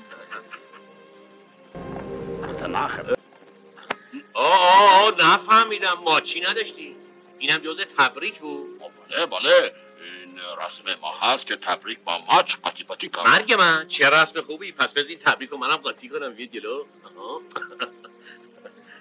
من خیلی خوشحال شد که جشن مفصل گرفت. عده‌ای از آدمای گنده مانده دعوت شد که منم با اونا آشنا شد. او چاش من تموم کله گندا و درشت برشتا این شهر دعوت کنم همشون بیان اینجا. آقا همشون با ما رفیقن. دست یه جمله تبریک میگن. انشالله روز همگی بخیر. مبارکت باشه. سلام آقای خوشدر. الان با آقای کندفون چیچیباخ قرار گذاشتید که در شب جشن یک مهمونی ترتیب بدید که تموم ثروتمندا و اقتصادیون مملکت اونجا دعوت کنه. بعد نیست خیلی خوب فکر. چی گفت راجی به در حدود 100 نفر از اعیان درجه اول کافی هست. موافقید؟ اوه بله کاملا درسته آقای کنته. آقای گلمرد لطفا با من بیاید لیست مهمونا رو تعیین. با اجازه آقای کنت حالا برگردم. خیلی خوش بزه. یواش دستم از جا این مرد هوس باز من به تو نگفتم به این جور کارا دخالت نکن. به جون خودت من بی تقصیرم. به جون خودت همش تقصیر کند آخ نمیدونم کارا رو میکنی. بی تقصیرم شیطونه میگه همچی بزن گردنش خورد کنه. اگه شیطونه آدمی حسابی بود همه حرفشو گوشی میکردن. تازه این دستی پخت خود دوستون آقا سلام علیکم. آخه فکر میکنیم ما میتونیم 100 نفر میلیونر دعوت کنیم؟ ما و ننگالی غیر از یه مش گدا و دوست کسی رو نمیشناسیم. اینا همش تقصیر توه پریسا. منو وادار کردی ننگالی رو بیارم اینجا. تو همه این کارا رو دست من گذاشتی. حالا بقیه‌اش هم با خودت درستش کن. تو تا اینجا جوانمردی کردی، این همه پول خرج کردی و زحمت کشیدی، این یک کارم بکن. نمیتونم بابا، نمیتونم دیگه. جونم به لبم رسیده دیگه. نمیخوام به کسی کمک کنم. آخه گناه داره این پیرزن اینجوری تنهاش بذاری. به درک که گناه داره. بلند شین راه بیافتین. یالا بریم. لا اله الا الله. باز این پسر سرغوز افتاد. عجب گیری افتاد. نرو حسین، این از جوانمردی بدوره. نرو این پیرزن چشم امیدش به توه. گمشو با ولم کن. ببین حسین چی میگم. این کاری که تو داری میکنی از تو بعیده. تو خودت میگفتی خوشحالی از اینکه یک کار انسانی انجام دادی. مهندس دکتر شماها بهش ما چی بگیم بابا؟ اما حسین ما همینطور که داشتیم قدم میزدیم یک دفعه هانس یه چیز جالبی به نظرش رسید. بگو عزیزم. نه الان موقعش نیست. آخه حالا نمیشه گفت. چرا؟ البته که میشه گفت. اما حسین برای شماها خیلی احترام قائله. بگو عزیزم. چیه موزی هانس بگو بینه. چه؟ من یعنی نسیم و من خیلی خوشبخت شدیم. یعنی میشیم. اگر شما اجازه داد اسم شما رو بچه ما بود. اگر پسر بود. البته که اجازه میده. افتخارم میکنه مگه نه عمو حسین؟ بله. متشکرم عمو حسین. خیلی دوستتون دارم. متشکرم موزی حسین. من به فامیل نسیم افتخار کرد. ما نباید دیگه مزاحم عمو حسین بشیم. نه چه مزاحمت؟ چرا من میدونم تهیه برای دیدن یک مهمونی بزرگ کار مشکل هست. خدا حافظ. شما بهترین عموی دنیا هستید. آخه خود داشتیم برسیم. حسین آقا حالا باید بریم بگردیم 100 نفر میلیونر پیدا. اونم میلیونر دستی اول بچه برای میلیونر دستی اولی بچه بکنه.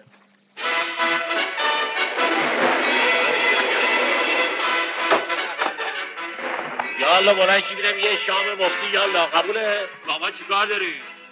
بعد نمیفهمی کار مشکلی نیست. دستت هم تو دماغت بکش بیرون. یالا با هم دست بزن شو بالا. یالا بفنه. یالا شام کن. ما بیایم.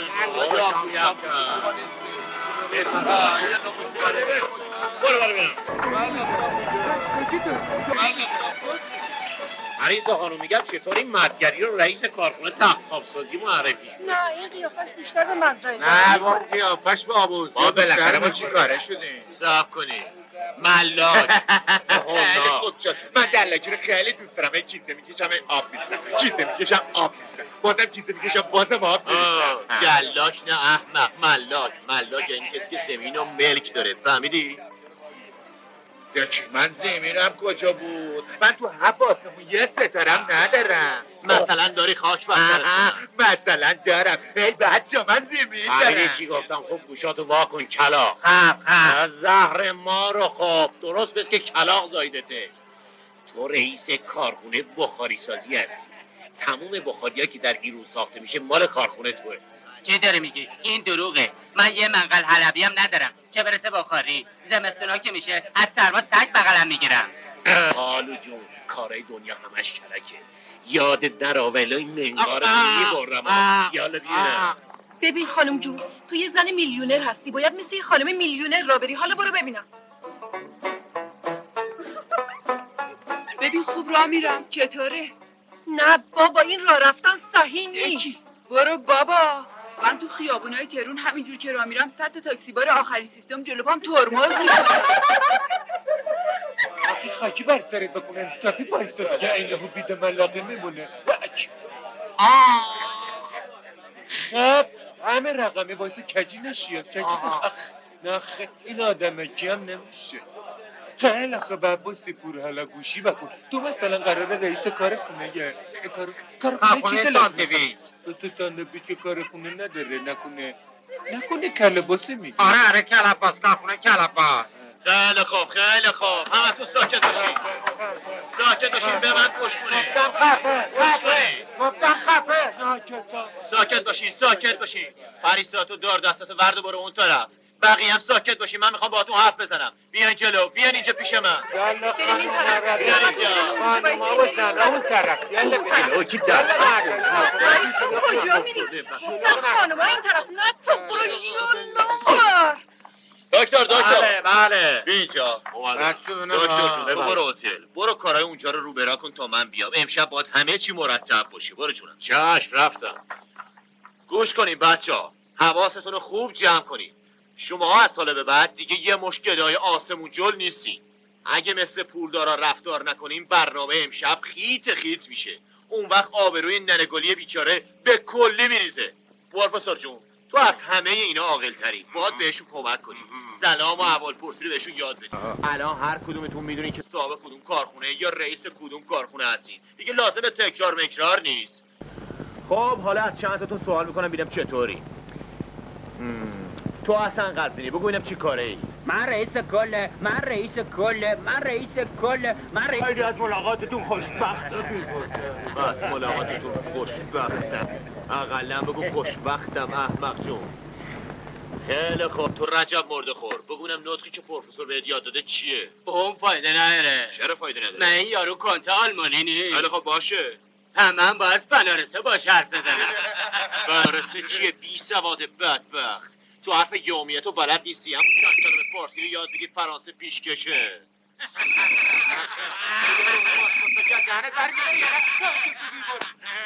خفه خون بگیری. ساکت باشین. گفتم ساکت باشین. چرا همچی میکنی سوتی؟ من قبول ندارم. چرا صادق و ناکسه که حتما ناکسه رو رئیس کردی اون وقت من معاون بشم. آخه احمق جون معاون که رئیس بالاتره. من بالاتر باشه. حالا یه پاسی بحثه بابا. ساکت باشین. به طوری که شما گزارش دادید این شرکت تأمین مسکن از عده زیادی پول گرفته که براشون خونه بسازه، ولی منظورشون کلاهبرداری بوده. بنابراین باید مدیر مسئول شرکت رو که حسین خوشدست نام داره و صاحب کافم هست دستگیر کنید. ضمناً به طوری که گزارش رسیده حسین خوشدست امشب جلسه ای هم در کافش داره. شما موظفید اون رو دستگیر کنید و با کلیه دفاتر شرکت تأمین مسکن به اینجا بیارید. همه شنیدید آقایون؟ بله جناب. بسیار خوب، بفرمایید.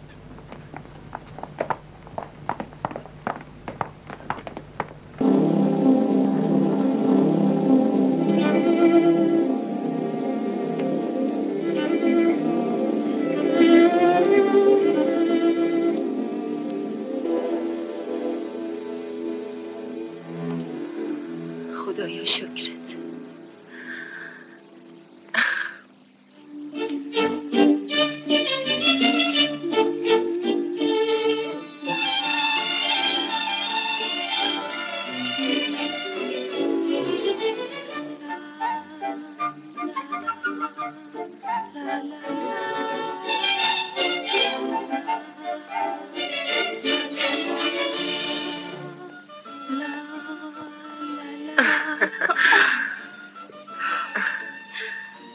بیا عزیزم، امشب تو مهمونی این گلا رو بگیر دستت، برات شانس میاره.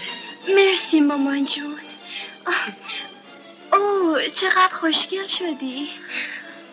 عزیزم، دختر دلبندم، چقدر خوشحالم. منم همینطور مادر. زندگی چقدر شیرینه. آره دخترم، زندگی خیلی شیرینه. مادر. چی عزیزم؟ ممکنه یه دفعه یه اتفاقی بیفته؟ چه اتفاقی عزیزم؟ اوه چه سوال احمقانه ای. شاید از احساس خوشبختی زیاده مادر.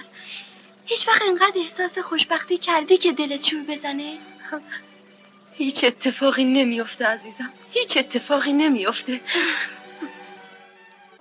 چه اتفاقی افتاد؟ نمیدونم رئیس، خلاصه بس خیلی خرابه.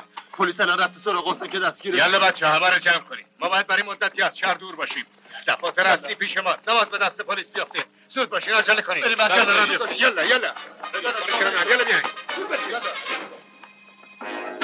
خوب گوش کنین.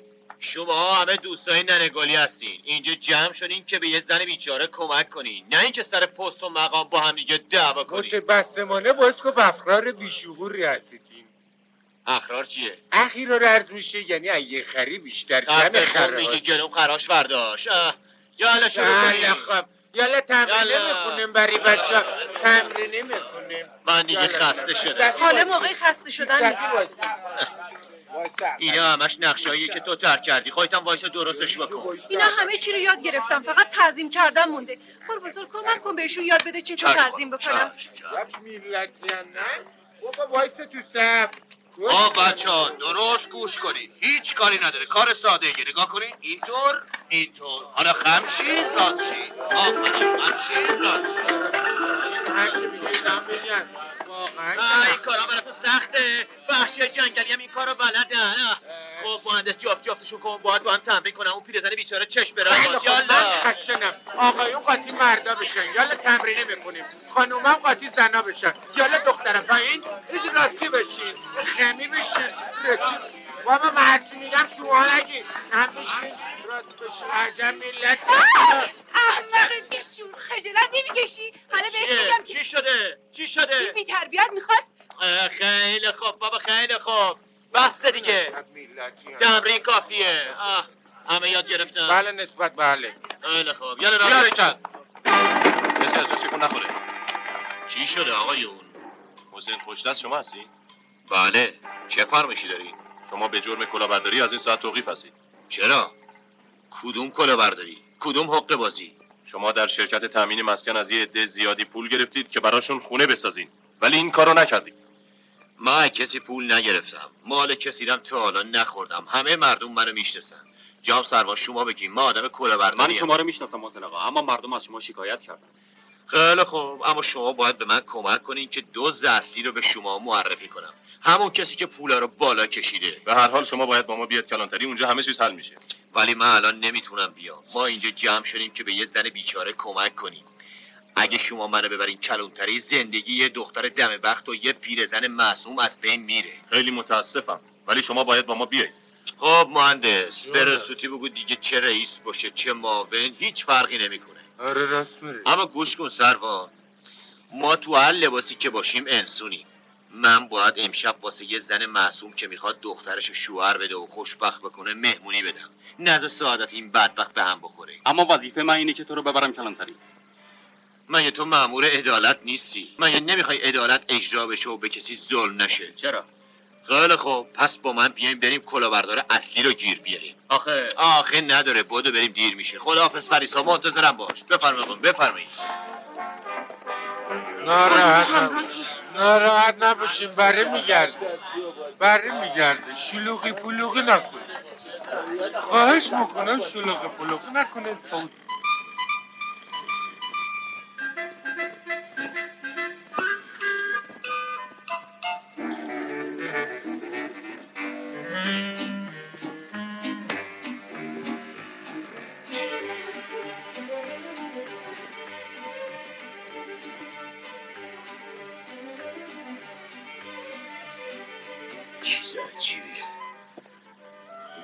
ممکنه براشون اتفاقی افتاده باشه. نه خیال نمیکنم. پس چرا نمیان؟ خدایا چقدر دلم شور میزنه. الو من دکتر هستم. بگو حسین آقا صحبت کنه. محسن و چند نفر پلیس بردن. پلیس؟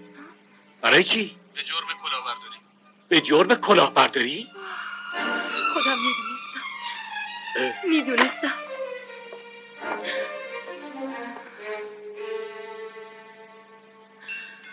به دلم برات شده بود که همه چیز به هم میخوره. خدای من. گریه نکن ننه گلی. خدای ما بزرگه. بالاخره درست میشه. چه هفتاد آوردیم؟ آره رئیس. یلا حرکت کن.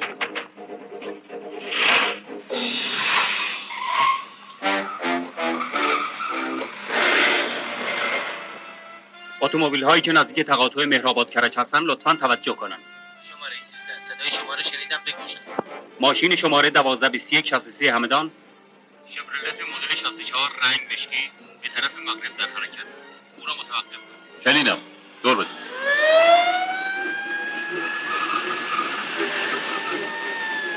الو، پاسگاه شماره 43 هنوز ماشین شماره 1221 63 همدان از این منطقه عبور نکرده.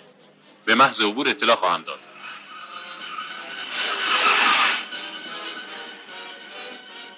خودشه، رقیب شما.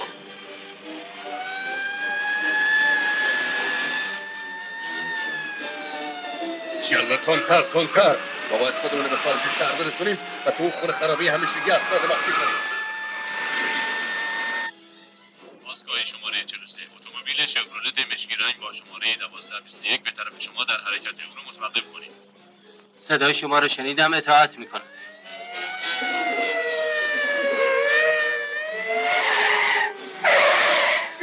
فرار کنید. بیا حرکت. تکون نخورید بله شلیک میکنم. کیف اسناد بده. بیا حرکت. ایست. جناب سرما خواهش میکنم اجازه بده. این یکیش دیگه با من. باشه اشکال نداره. قربون تو. کجا در این حالتی؟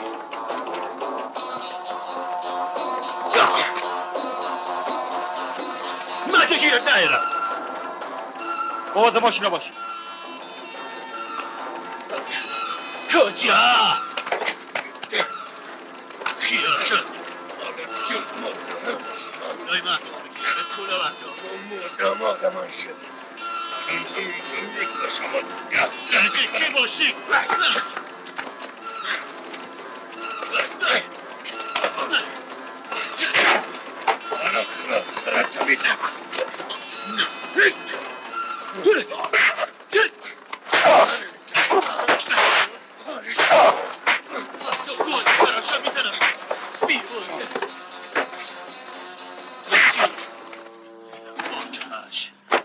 کیف اسناد دوزیشون اونجا افتاده ورش داری. خب اگه اجازه بدین ما دیگه بریم به زندگی اون پیرزن بدبخت برسیم. چش انتظار؟ نه همگی باید بریم به کلانتری. متاسفانه این وظیفه است. خواهش میکنم را بیفتیم. باشه. دیگه همه چی تموم شد. از اولش هم ملکی زحمتی کشیده. بیچاره پیرزن معصوم بیگناه. خب برای بچه‌ها برین لباساتون رو دری بیارین. بطاتتون رو جمع کنین. لباساتون رو دری بیارین. شلوغ پلوغی تو بهشون بگم دیگه نمیتونم بیش از این کنت بیچاره رو بازی بدم. خدا رو خوش نمیاد. نه این کار خیلی احمقونه است. مادر پس چرا مهمون رو نیومدن؟ مگه اتفاقی افتاده؟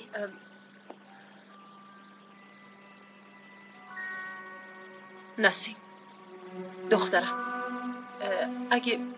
اگه بنا باشه، یعنی اگه اتفاقی بیفته از مادرت متنفر میشی؟ مادر این حرفو نزن.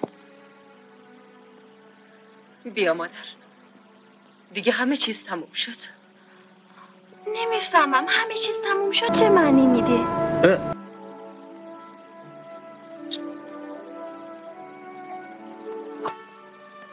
اجازه میدین چند دقیقه با شما اینجا صحبت کنم؟ یا خواهش دارم بفرمایید.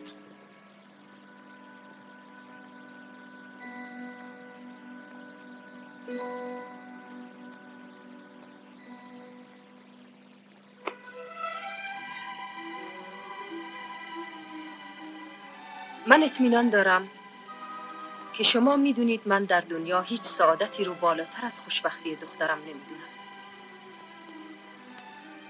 نسیم پسر شما رو دوست داره. بیش از اندازه. من میدونم که پسر شما هم نسیم رو دوست داره. از وقتی که نسیم به دنیا آمده فقط به خاطر یک چیز زنده، آینده‌اش. وقتی که دخترم نوشت مرد دلخواهش رو پیدا کرده، حس کردم که خوشبخت‌ترین مادرای دنیا هستم. کنتافنباخ، من میدونم که سفر شما به ایران فقط برای این بوده که ما رو بشناسید، یعنی خانواده نسیم رو بشناسید. نه مادام اینطور نیست. چرا؟ این حق شما بوده. من شما رو شماتت نمی کنم. خیلی بد می شد اگر بعد از عروسی می فهمیدید که مادر نسیم موجب سرفکندگی خانواده شما شده. حتی برای نسیمم باعث سرفکندگیه. این حرفا رو میزنم که منو بشناسید. باید به شما بگم که دکتر مهمون اومدن. چیه؟ دکتر مهمون اومدن. قربان الهی قربان برم. بفرمایید خواهش مندم. برسید تو بابا، برسید تو بفرمایید. خانم آقایون بفرمایید. ببخشید آقای کند، با وجود اینکه برای اومدن این شخصیت‌های بزرگ راه بسته شده بود، باز ملاحظه می‌فرمایید که خیلی زود. خیلی خوشوقت هستم از زیارتی قبولی باشه. معرفی می‌کنم آقای سعادت ناکس، رئیس کارخونه کفش و بانو. خوشبختم. نوکرتم. نیافتی قربونتم. اینم آقا رستوتی، معاون شرکت کفش و بانو. شاکر رستوتی. اونه بذار کنار لامروت. آخه علاقه زیادی به موسیقی داره جناب کل. آقای حسن قزوینی و بانو. سلام، بنده حسن آقای قزوینی، رئیس کل ببخشید شوهرم ماست خورده زبونش گرفت. رئیس کل شرکت شراب قزوین با خانومم هم هستم. شراب مزه زندگی هست. ببخشید مهندس بقیش تو ادامه بده. آقا ابراهیم کبیر از اون ناچیزهای ایام روزگار جوانی. آقا حسین موشی عباق بش برو اینجا رو خلیبتی بکن. آقا بیلنژاد کلنگخور برو من واسه ببینیم. این دوتا هم عیالشم. خیلی خوب. سلام علیکم. چکرم. ازت متشکرم حسین. خدا عوضت بده. باز از اون افسر شرافتمند تشکر کنی. به جای اینکه منو جلب بکنه بهم کمک کرد تا این جماعت رو برسونیم اینجا. خدا عمرش بده. یه خبر خوش دیگه. میخوام به افتخار این عروسی واسط بخونم. عالیه. ارکستر بزن ببینم.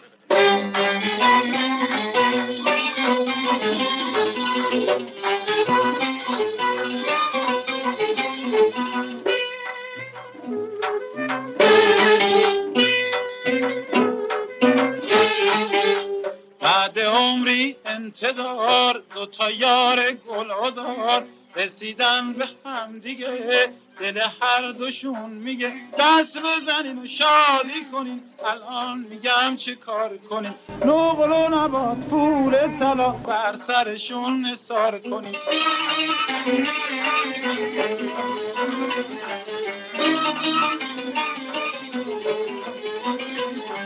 هر کسی یاری داره، یار و دلداری داره، دوست دارم بی گفتگو برسه به وصله او. دست بزنین و شادی کنین، الان میگم چه کار کنین. نقل و نبات پول طلا بر سرشون نثار کنین.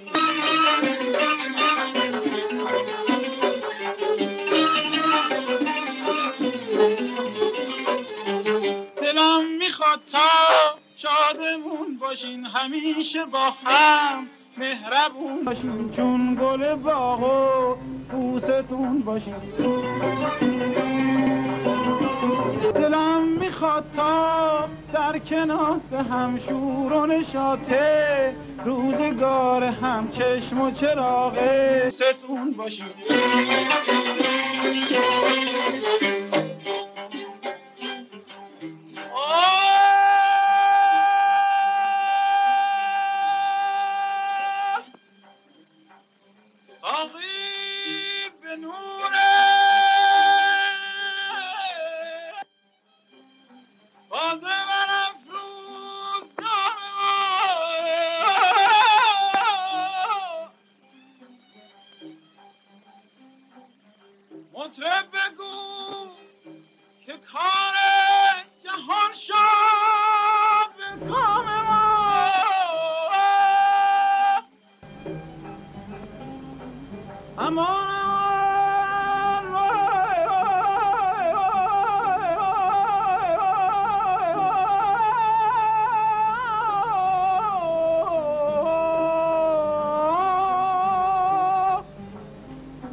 بعد عمری انتظار دو تا یار گل‌نگار رسیدن به هم دیگه دل هر دوشون میگه دست بزنین و شادی کنین الان میگم چه کار کنین نقل نبات پول طلا بر سرشون نثار کنین دست بزنین و شادی کنین الان میگم چه کار کنین نقل نبات پول طلا بر سرشون نثار کنین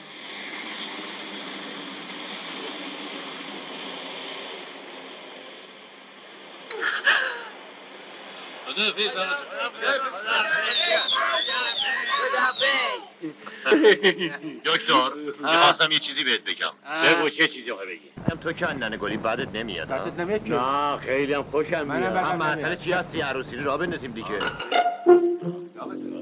بندازیم دیگه الهی که خودم اینو قربت بشم الهی که دورت بگردم خب گوشات رو بکن دیگه هیچ کدومتون حق ندارید به خانم الملک بگیدن گلی من ایشون همین دیروز اصلی عقد کردم راست میگید جناب آقای بلبل جدا از زمین به قلب تبریک عرض میکنم وای